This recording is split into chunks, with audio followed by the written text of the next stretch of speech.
A'udzubillahiminasyaitonirrajim. Bismillahirrahmanirrahim. Assalamualaikum warahmatullahi wabarakatuh. Alhamdulillahi wassalatu wassalamu ala rasulillahi wa ala alihi wa sahbihi wa man tabi'ahum bi ihsanin ila yaumiddin wa ba'du. Para pemirsa dimanapun Anda berada, perkenankan saya akan membacakan buku, yaitu karangan karangan Al-Imam Al-Hafiz Az-Zahabi, 76 dosa besar yang dianggap biasa.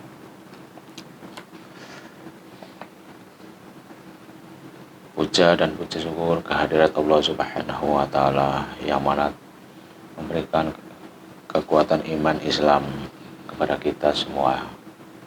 Salawat dan salam kita haturkan kepada junjungan Nabi Agung Muhammad Sallallahu Alaihi Wasallam, yang mana kita harapkan syafaatnya kelak di yaumul qiyamah. Allahumma amin. Para pemirsa dimanapun Anda berada, buku Al-Kabair yang dalam edisi terjemahan kami dan ada di tengah Anda ini berjudul 76 dosa besar yang dianggap biasa, tentu tidaklah baru dan asing bagi kaum muslimin umumnya, terlebih bagi mereka yang mencintai ilmu. Al-Kabair yang berarti dosa-dosa besar telah diterbitkan oleh banyak penerbit, baik yang asli berbahasa Arab maupun edisi terjemahan.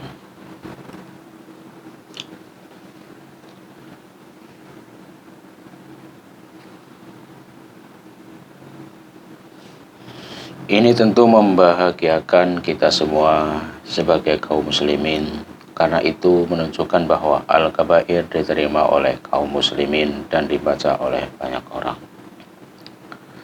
Dan di samping nama besar penulisnya yang merupakan jaminan bagi kualitas ilmiah yang diusung, Al-Kabair adalah buku yang sangat penting bagi setiap kaum muslimin.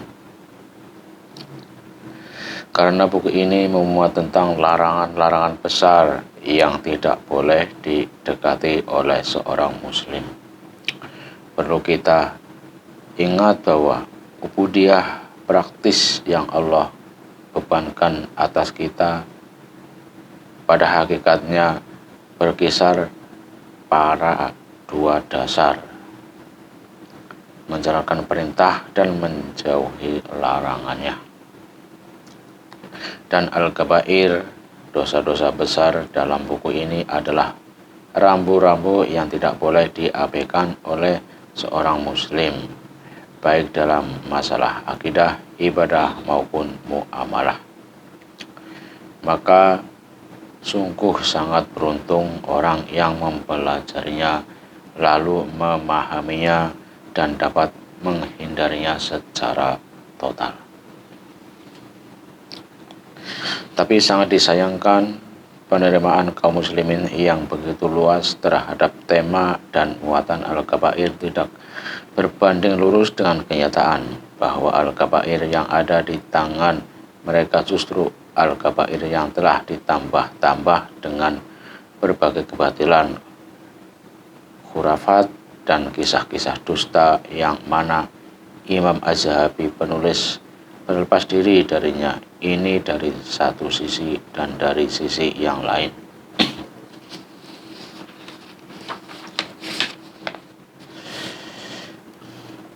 Bagian asli dari Al-Kabair dikurangi dan sekalipun sisi yang kedua ini dijadikan dalam persentase yang kecil, tetapi tetap saja menambah buram isi buku.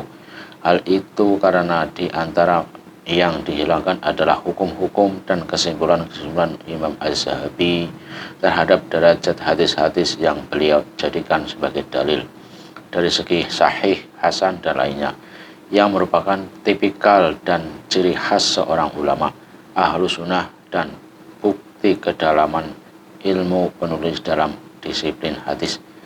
Sisi ketiga, jumlah halaman buku yang banyak beredar menjadi berlipat, padahal buku aslinya hanya kurang lebih sepertiganya, di mana ini juga mengganggu konsentrasi. Isi yang disusun secara ringkas dan padat agar lebih mudah diingat dan direalisasikan. Sebagaimana yang dijelaskan oleh Muhaqqiq Muhyiddin Mistu setelah melalui studi yang menyuruh bahwa komplikasi atas al-kabair tersebut dilakukan oleh orang yang tidak diketahui, terlepas dari niat baik atau buruk dan sengaja atau tidaknya orang bersangkutan. Yang jelas, tambahan-tambahan itu adalah kezaliman yang buruk terhadap Imam Asy-Syafi'i.